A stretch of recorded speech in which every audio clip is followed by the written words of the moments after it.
Hello and welcome back once again to the Outdoor Station for another podcast, interview and video. A few weeks back in podcast number 554 I interviewed Mark Waring, which was the introduction to packrafting, part 1 if you like, and today we're going to be doing part 2. Now, if you haven't listened to part 1, I suggest you do so beforehand because it covers all the safety aspects and the practical aspects of how to get into packrafting and where to get advice, and obviously take it slowly and carefully because like any other sport, especially involving wild water, it can be dangerous. So we'll be coming on to part 2 shortly, but first I just wanted to say a few thank yous. Now, a few weeks back, I also mentioned if you could give a review on the iTunes library, which is a fairly simple thing to do. You just find it on iTunes, find us on iTunes, and it says write a review. I would be very grateful as it keeps us up the outdoors and sports listing. And I just wanted to say thanks to a few people that did that, all of whom said very nice things. Mac D, 100 Rich, TR007 and Kaskar, I think is your name. And you were very kind and greatly appreciated. So if you wouldn't mind doing a review on iTunes, that would be lovely. Thanks. It does, as I say, help us be found a bit easier. Now, another thank you I'd like to do is over on the outdoorstation.co.uk. We have the facility down the right-hand side here near the bottom where my mouse is. If you wish to make a small financial donation to help us with the ever-increasing expenses, unfortunately, which are happening to us all, via Ko-fi, Patreon or PayPal, you can do so there. And once again, I would just want to say thanks to 3 people, Colin Wolford, David Brogan, and an anonymous person that made a donation through Ko-fi, which you can do, of course, with any of these things. As I say, greatly appreciated. Thanks very much. It does help the wheels of running this sort of thing go round. So that's good. So thanks very much, everyone. Greatly appreciated. And if you can add a review, as I say, I'd be very happy for you to do so. Right, so let's get back to the interview. Now, as I said, Mark is an experienced pack rafter, but he's taken his time getting that experience. And this particular interview covers Mark's, David Lintern and Debra West on their 140-kilometre journey down the River Kaitum in the Swedish Lapland. Now, that involved a 2-day hike in and an 8-day paddle. So there's a lot that we cover in this. Some detail, if you want to know more about the Kaitum, will of course be in the show notes for the video and the podcast, etc. But if you have any questions, I'm sure any of them would be happy to answer your queries regarding the content. So without further ado, here's my conversation this evening with Mark, David and Debra. Well, guys, thank you very much indeed for joining me tonight. It's going to be a fascinating conversation and a very interesting one. This is definitely part 2 of the packrafting conversations. And tonight we have, obviously, Mark, David and Debra. So good evening, guys. Hi, good evening. Mark, I think I'm going to start with you initially because obviously it's a natural way to take it forward from the previous conversation. You did touch on this in passing as we finished the last conversation, but certainly this was a trip that I wanted to hear more about, and I know you wanted to share with viewers and listeners as well. So do tell us how the Kaitum trip all started, how it all came together fairly briefly, if you would. Okay, there's sort of 2 parts to that answer, almost. The first part is I actually did this River Kaitum trip myself in 2018 now, and was so impressed with it that I swore to myself at the end that I would repeat it one day. The second part to the answer is that I met David and Debra on a TGO magazine packrafting testing weekend. Basically, David and I did a feature in the Scottish Highlands now over 3 years ago in that winter just before the pandemic. And one thing I successfully managed to do that weekend clearly was to plant the seed in David and Debra's mind about joining me on a rerun of the Kaitum River. And again, that pandemic year, we were talking about doing it in the summer of 2020, and for obvious reasons that didn't happen. But we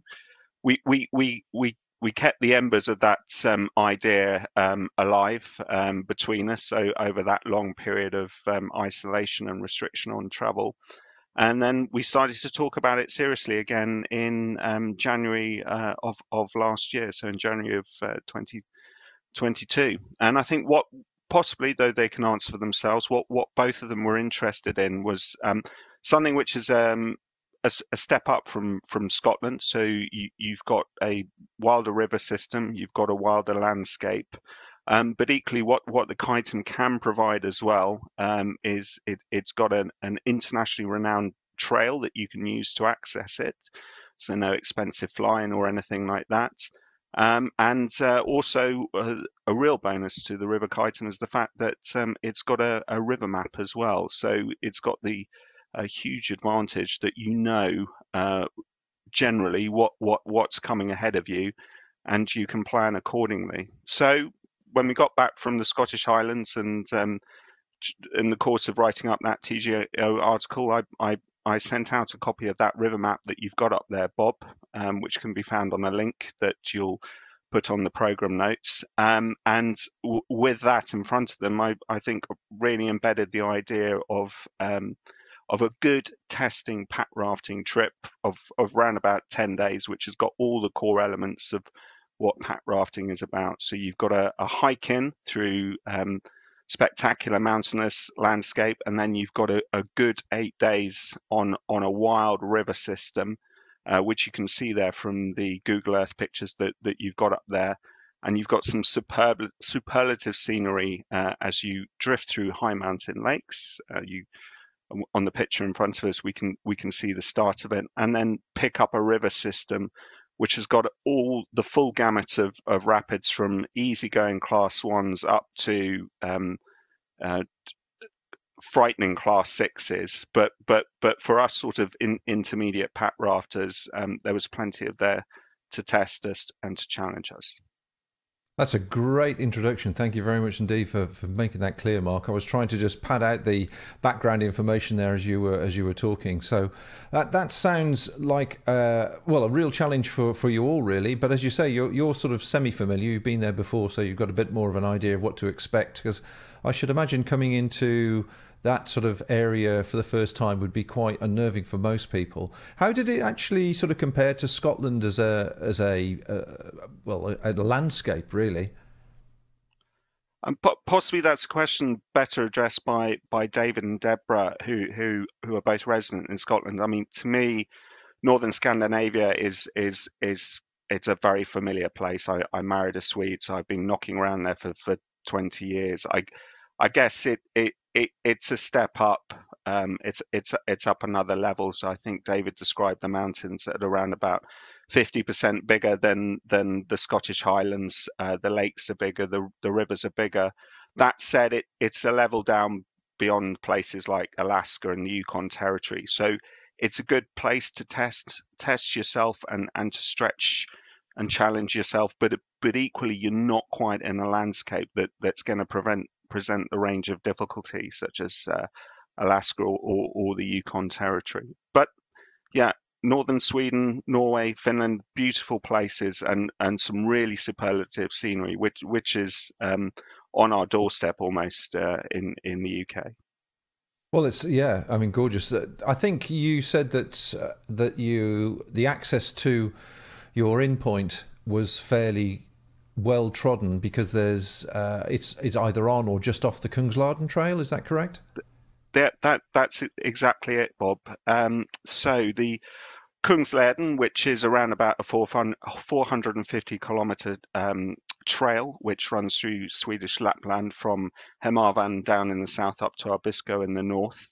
The sort of northern section of it is the most popular, which basically runs to from Abisko and down to Nikkaluokta. And what we were able to do is to access that trail from where a a daily running bus which runs from the town of Kiruna, where you can fly to. It's about a 45-minute bus ride to the trailheads that will get you via Kebnekaise mountain station to your put-in at Kaitum Yare in around about 2 to 2.5 days. And also what the advantage is, because of the Svenska Turistföreningen, so the STF, which is the trekking organization in Sweden, it's got a network of huts on that northern part of the Kungsleden. So the beauty is that when you get to your put-in at Kaitum Yare, there's a hut there with a small shop. So you've got opportunity to hike relatively light and to stock up when you get to the put-in. And then you're ready to go. But once you're out on the river, that's it. There's nothing there in terms of shops or accommodation or whatever. So it is in essence a wilderness journey from the moment you put in to the moment you get out at the small village of Kaitum, which is around about 100 kilometers downriver.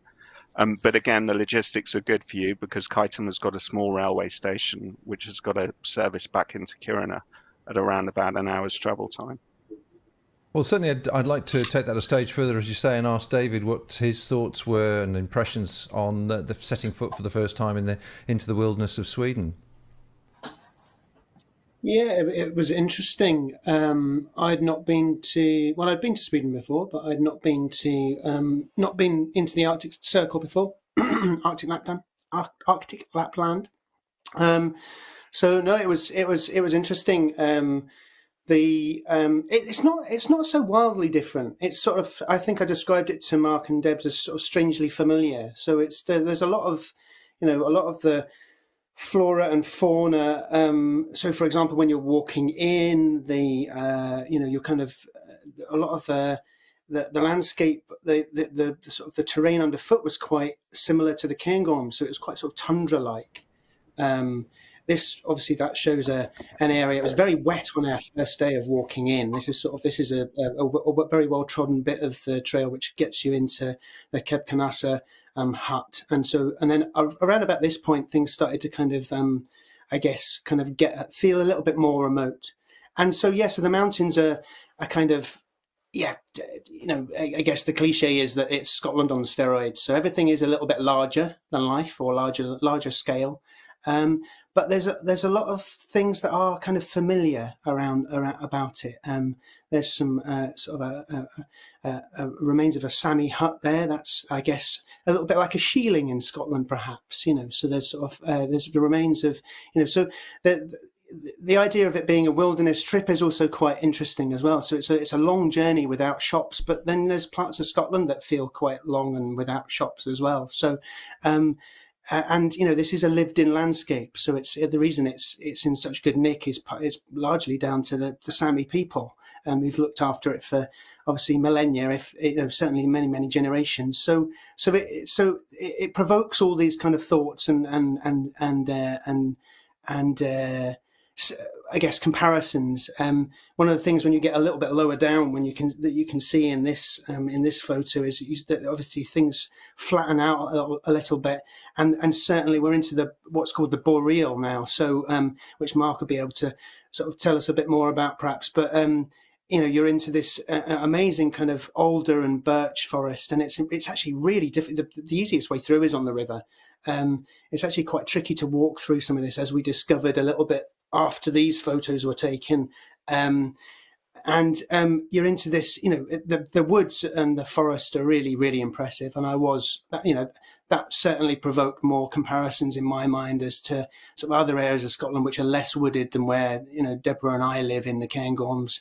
And we're very lucky to live here, but not all parts of Scotland are obviously as well forested as this part of the world. So yeah, it's fascinating place to visit for the first time, and certainly the river itself provided some I guess physical and mental and perhaps even emotional challenges at one or two points in the journey as well. So.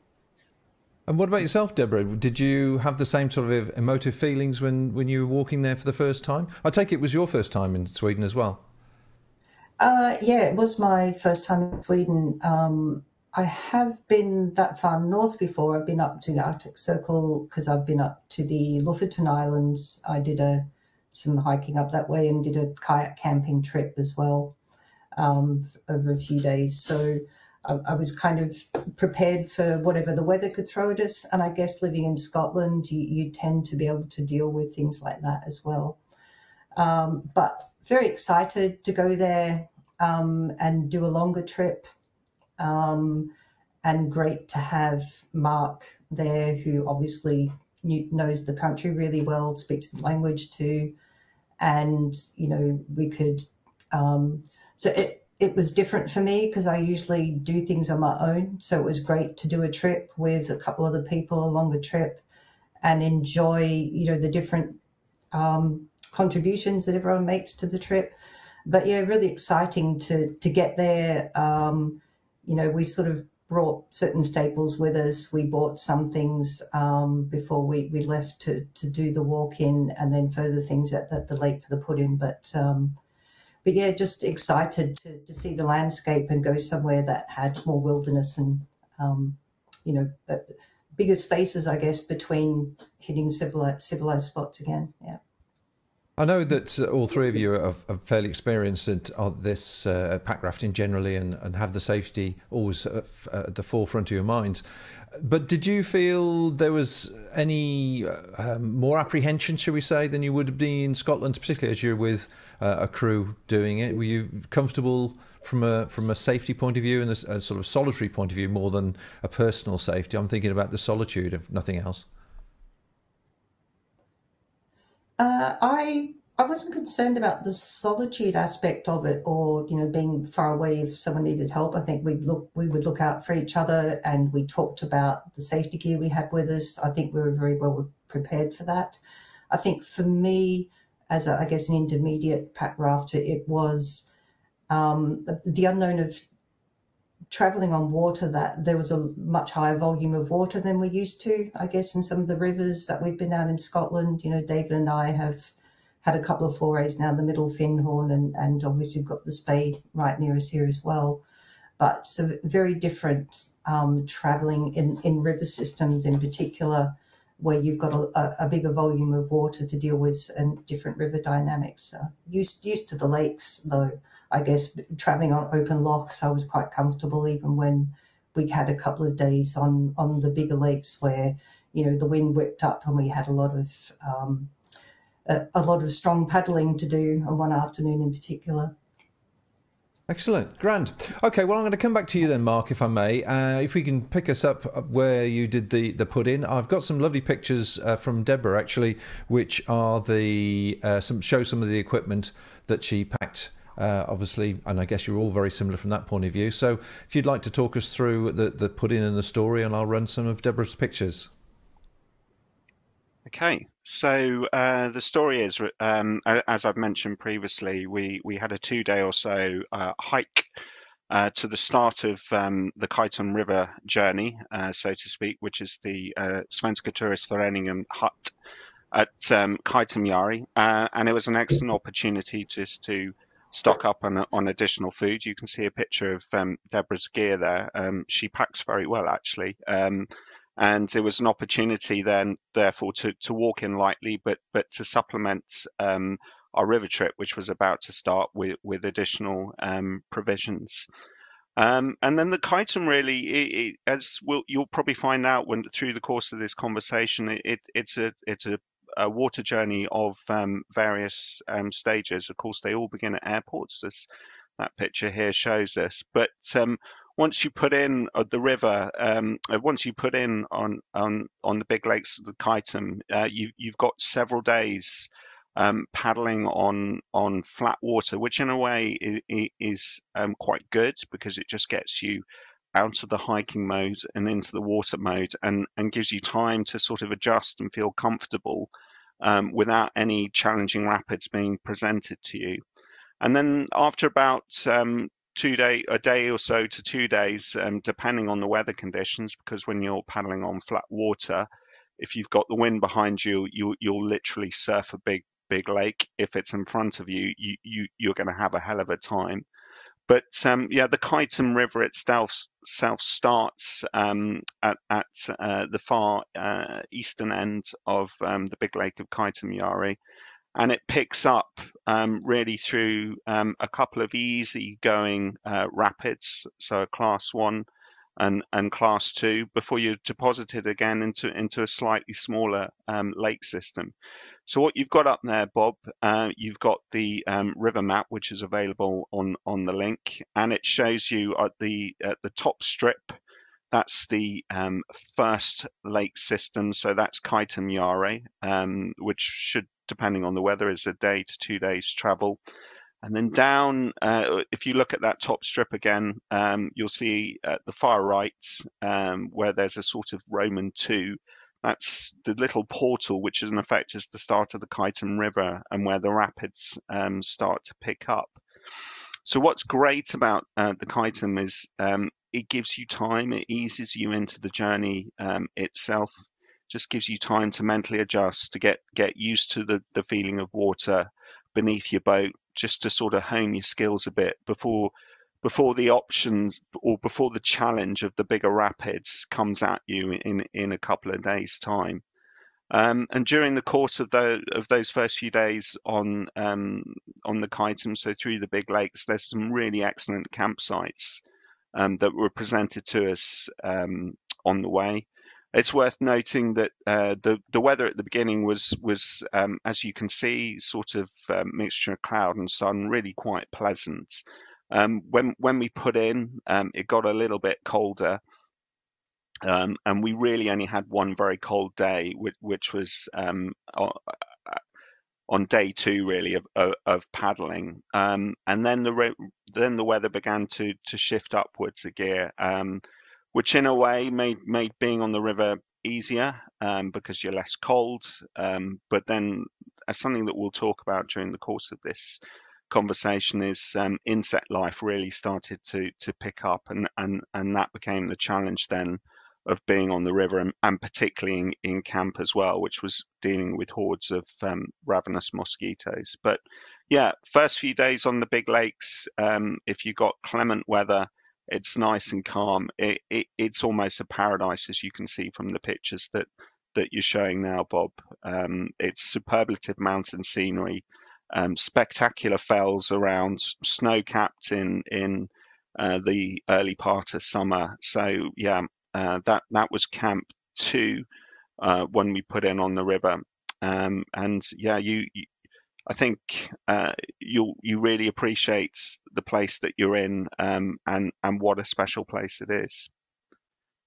In terms of camp life, yep, you got a honey stove there, so it gives you an opportunity to use and utilize a cooking system like that, because there's plenty of birchwood on the Kaitum. So that's one way that you can really knock down the weight of your camping gear. You're not carrying gas canisters or meths, but if you've got the time, yeah, there's plenty of birch twigs around. You can pick it up, feed the honey stove, and just really lighten the load, but also get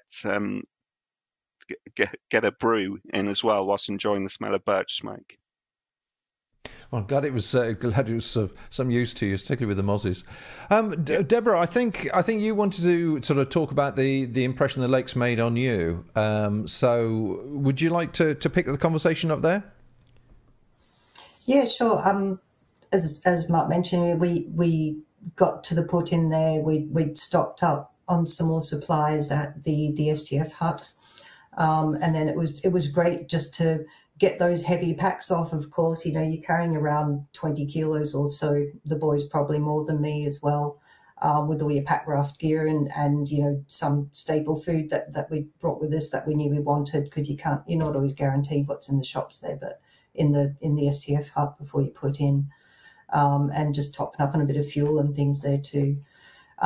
So great, yeah, just getting the boats packed and getting set off on the lake on that first day. So it was a bit cool and overcast, but then the weather cleared up that first day. It was just lovely.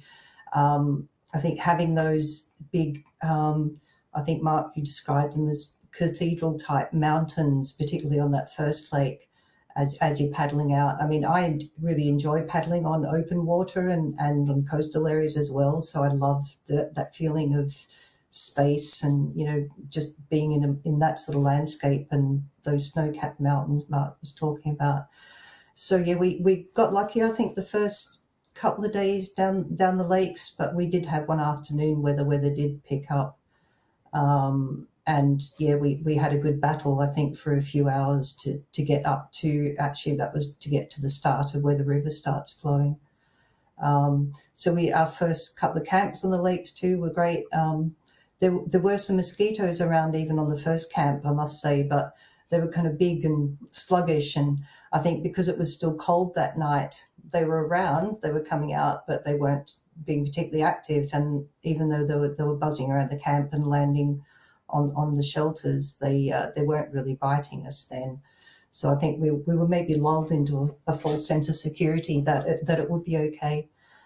Some of the photos you're showing now are further downstream. You know, as we got back, you know, we'd been through a number of rapids areas and further down, and this was our last night's camp on Mosquito Island, as we called it. So even though it was about 30 degrees there, you can see we've got the fire on and, you know, for the smoke, burning some sort of greener stuff to get the smoke going to try and hide it away from the mosquitoes. And we're also, you notice we're all covered up, still wearing the jackets and the gear, and that was purely to stop the mosquitoes biting us. So pretty vicious insects, certainly. Yeah. David, let's come over to you now and tell us your thoughts on the rapids and the sort of camp life generally, how everything sort of started to change when you went from the lakes into the rapids. I've got a couple of video clips of the rapids, I think, here as well, so I'll run those while you're talking, if you like. Yeah, so I think as Mark pointed out, one of the real advantages of excuse me, of the Kaitum is that this is a mapped river, and so we knew that the sort of the quality and the challenge of the river system, the river journey we were on, was going to change, that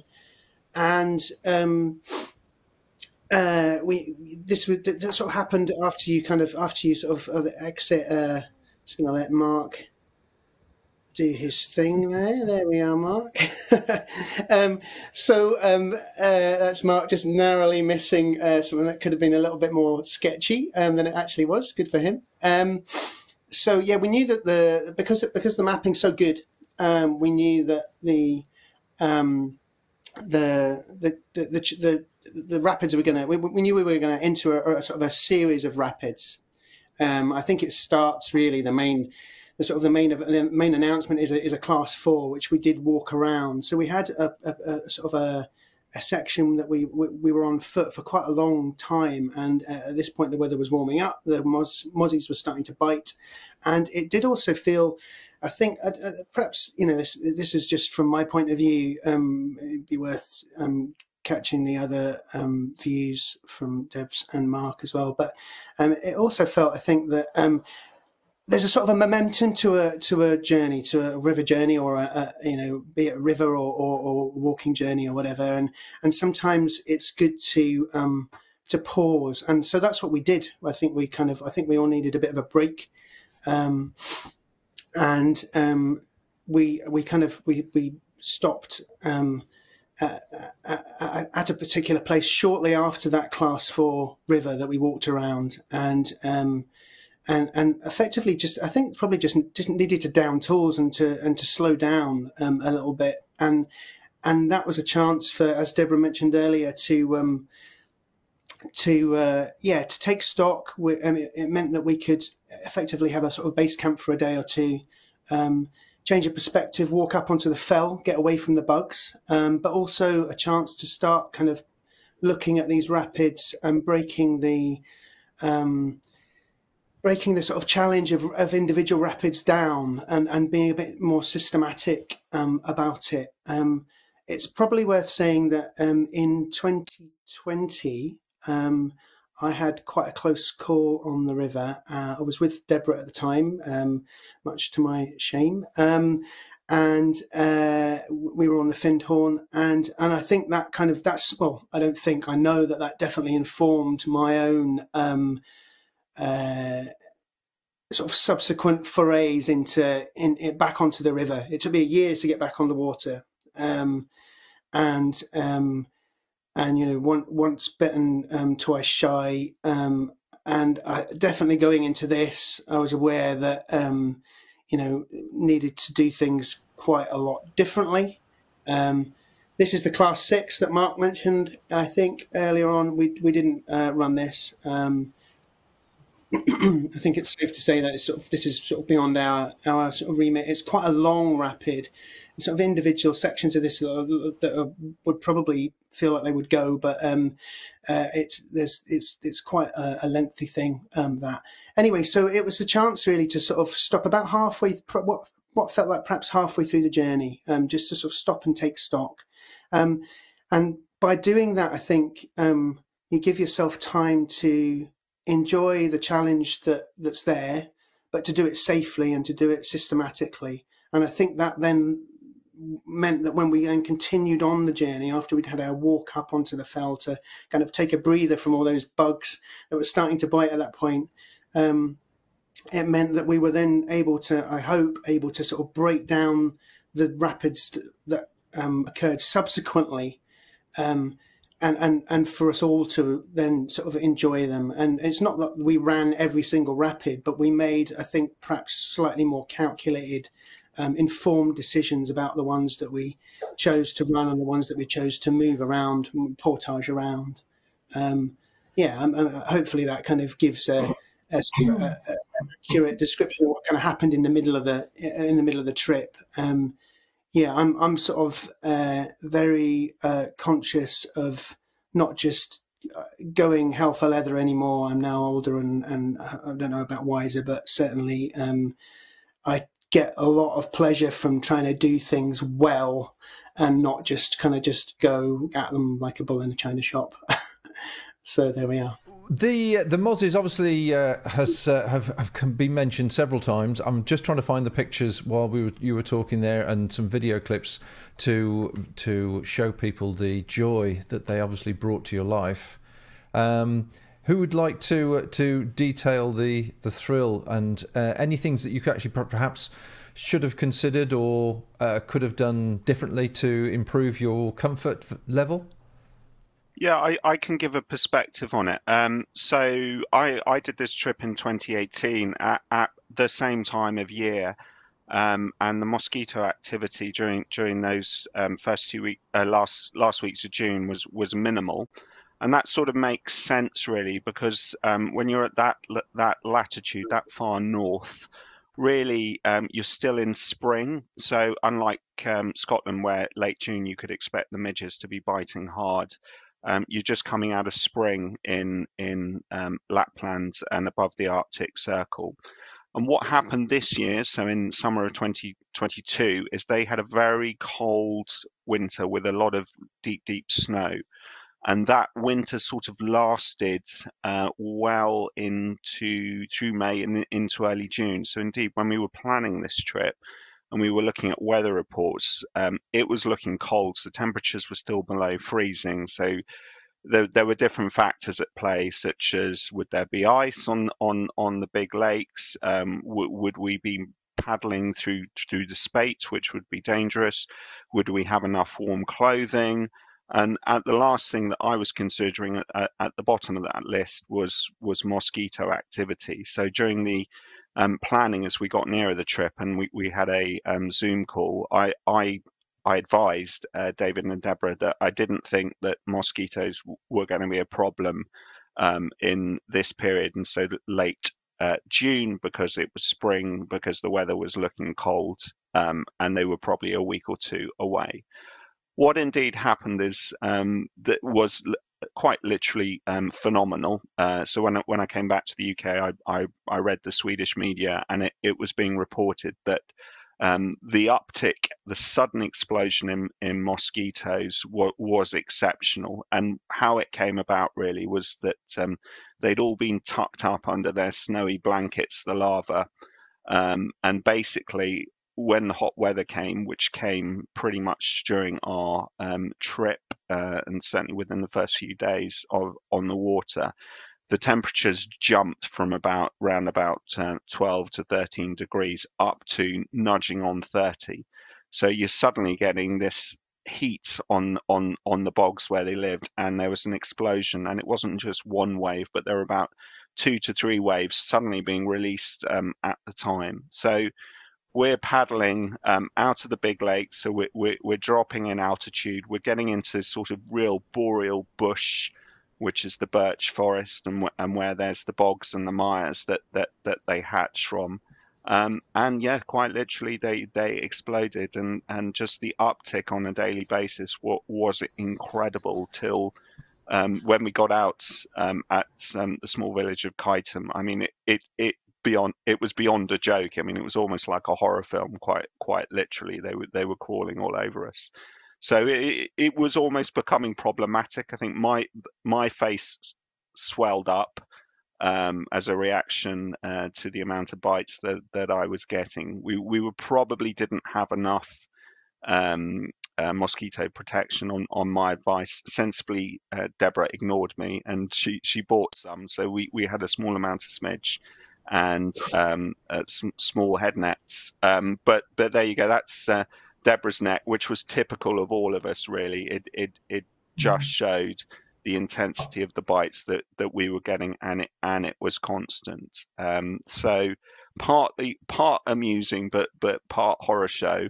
And also it could have become a medical problem, either through allergic reactions, or if you're getting bites, you're tempted to scratch them, you start to infect yourself through dirt, through open wounds. So certainly put an interesting gloss on the trip. It also adds dimension. I think David has used the phrase bug pressure, and it definitely feels like that, because everything that you're doing, from literally the moment you get out of your tent to you getting back into it, then at night you're thinking about the mosquitoes as well as thinking about what you need to do.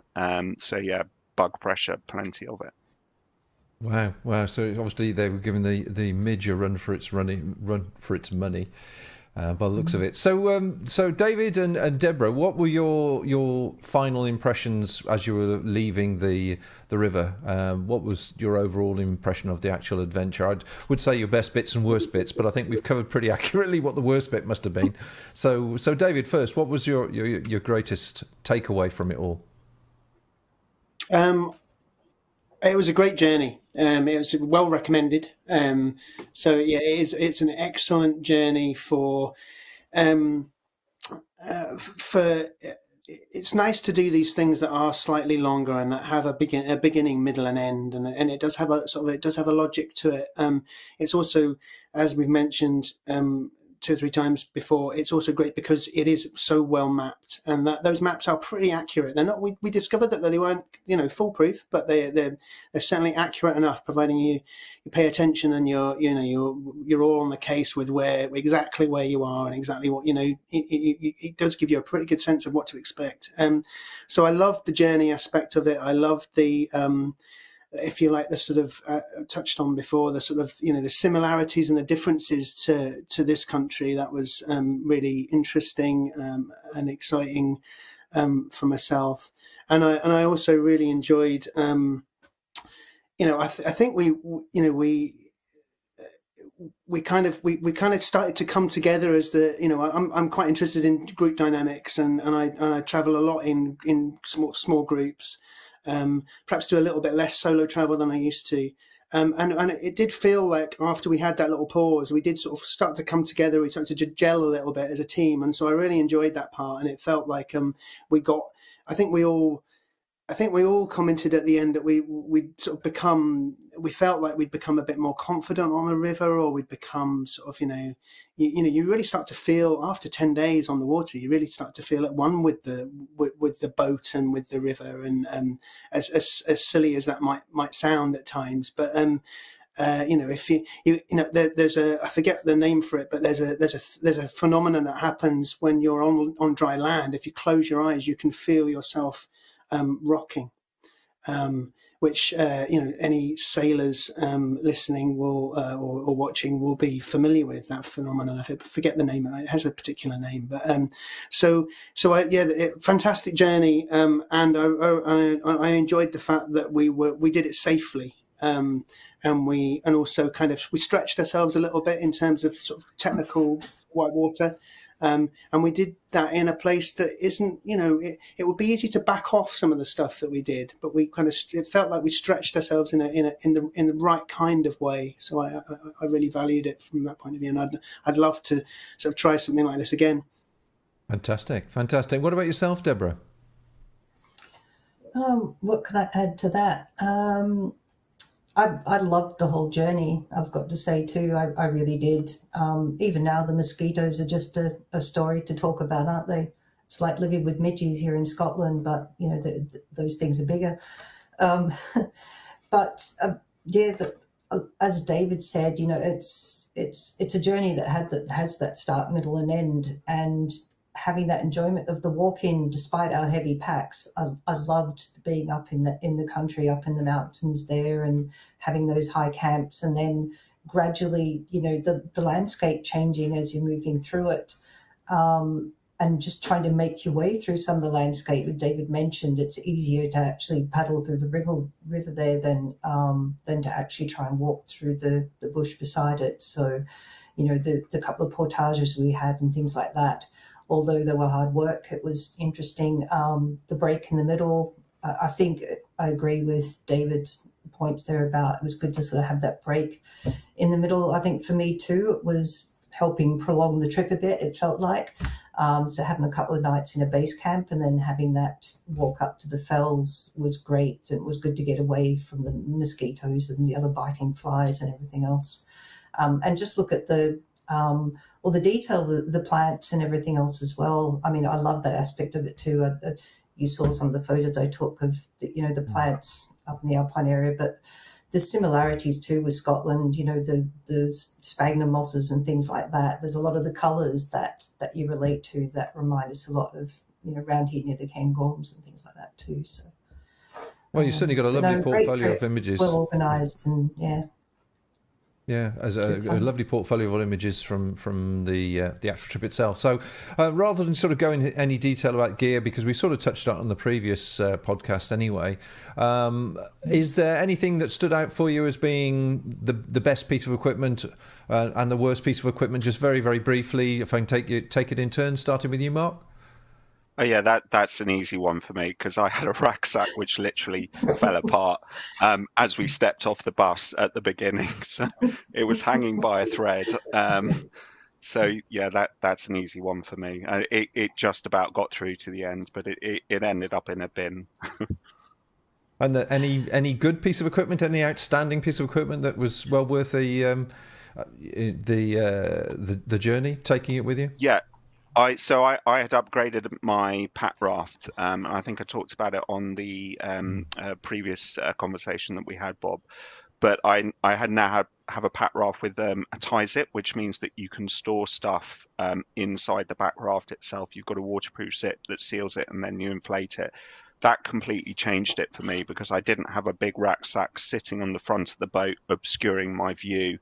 It feels a lot safer to be running white water when you've got your stuff stashed inside the boat. So I would recommend it as a safety feature for anyone thinking of a journey like this, is have a boat with a tie zip, so you've got a clear deck so you can see what's coming quickly at you. Do you mean actually in the tubes or in the spray deck area? Yeah. So it's at the rear of the boat, and a tie zip is a large waterproof zip. So they use it on dry suits and other sort of nautical equipment. And you pull it open before the boat is inflated. You then can store carefully. So you wrap them up, make sure the weight is distributed evenly across the boat. But the tubes, principally the tubes either side of you where you sit your gear, and then you pull up the tie zip and you inflate it, and it remains completely waterproof. So yeah, nice. You're basically running the water with what is called a clean boat, which makes it just much easier. And yourself, David, best and worst? Is anything briefly that you comes to mind? Yeah. I mean, I think like Mark. I mean, it's hard not to get to love your boat. If you know, so I'm very fond of my boat, and it's you know, you kind of you evolve and develop hopefully as a paddler or as a sort of a waterborne journeyer as a result of, you know, your relationship with this thing. So it's hard not to just fall in love with these things, really. Having said that, I think that it's worth mentioning specifically as in terms of a best piece of equipment. I'm not hugely fond of my dry suit. I regard them as a bit of a sort of kind of sweaty things to wear, a bit like waterproof trousers, but even more sort of sweaty and waterproof. But as a safety feature, probably the single most. I mean, perhaps apart from a helmet, the single thing that you can pack that will improve your safety margins by a massive amount. And I've done a D descent in December in waterproofs without a dry suit and in the early days, and now look back at that kind of thing and just think that was absolutely insane with like 2.5 meter wave trains. And had we come out of the boat, that would have been game over. So a dry suit, just you know, and they're expensive items. They're not all that comfortable, you know. They sometimes feel like overkill, but I wouldn't have wanted to do this journey certainly without one. In terms of worst piece of equipment, it was what I didn't take, and that was not through no one. It's certainly not Mark's fault, because as we've said, we didn't have. We had the bug pressure that we weren't expecting, but I took as a result, I took a tarp and a bivy bag. So I had no there was no break. I would get into my bivy bag and basically zip up the mesh, and that was me and my kind of insect coffin for sort of as long as I could stand it. And then of course I would get out and start the fire. So those last 2 or 3 days were really getting pretty tough. So it was about what I didn't take, and I stupidly didn't even take a head net, you know, kind of. Anyway, so there we are. Yeah. Yes, a lesson well learned, I'm sure there. And yourself, Deborah, would any 2 items that immediately come to mind? A bit hard for me because I've had my boat about 3.5 years. So yeah, I've had a lot of good times in that boat and in all sorts of, you know, areas in Scotland. I've taken it to Australia and all sorts of places. So, but I'm constantly amazed at how robust, you know, these good quality pack rafts are. We've talked about how you can pack the gear inside them, keep things out the way, keep your balance right. But one of the new, I guess, slightly newer bits of gear that I've got was my rucksack that I had, which was a custom, if I can mention the name, it's an Atom pack. Yeah, of course. Made there in England. Oh, Atom, so, yeah, excellent. I mean, that was brilliant. It probably, I keep wanting them to make slightly bigger ones. I think we've maybe all asked them. But 60 litres the max they do. But the fact I still managed to get everything in or strapped on the pack without everything falling off everywhere. It was so comfortable, and it made a huge difference because I've never carried that much weight before with carrying all the pack raft gear and the safety gear that goes with the, you know, the white water travel on a pack. So yeah, the boat, but yeah, dry suit, definitely agree with you, David. The dry suit as well. Having something that's breathable and comfortable, and you know, when you're in it all day and for several days, then that makes a huge difference, particularly when in the colder weather to start with. Fantastic. Yeah. Well, thank you guys for such an epic discussion and conversation about this trip. It sounds very, very memorable on all sorts of levels for all of you. So it sounds like you've all three of you have taken away something unique and particularly rewarding from it. So congratulations on doing it. Is there another one in the pipeline between the three of you? Have you sort of hinted at anything, or you've suggested you might like to do something similar, but you haven't actually suggested a place, or is that under Mark's control? Yeah, well, I've tossed some ideas out on our WhatsApp group. You know, I think I've got a few bites. I've had a few bites, so yeah, we'll see. But yeah, I anytime either of them want to join me on a pack rafting trip in northern Scandinavia, I'm there. Just let me know. I've got lots of ideas and places I'd like to travel up there by water. Well, just make sure you take the mozzie repellent, and lots of it by the sound of it, and a tent, David. Yeah. Anyway, thanks, guys. Have a good evening, and I really appreciate the time you've spent. So take care and all the best. Thanks, Bob. Thanks.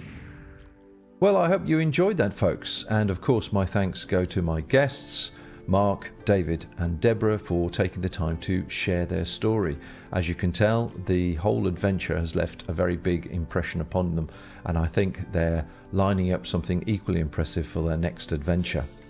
Of course, everything we mentioned during the interview is going to be in the show notes, and that can be found over on theoutdoorstation.co.uk, and I'll put a few more links in there that the guys think you might need to know or might like to know if you're interested in starting pack rafting, as there are various places dotted around the UK where you can do it. There's some in Scotland and one in Snowdonia as well. So until next time, folks, stay tuned, because I've got a lot of eclectic content coming soon from a whole variety of sources that's all outdoor related and maybe make you think twice or look at things slightly differently. But it's all part and parcel of the free outdoors entertainment that we provide. So until next time, folks, take care out there, whatever you do, and bye for now.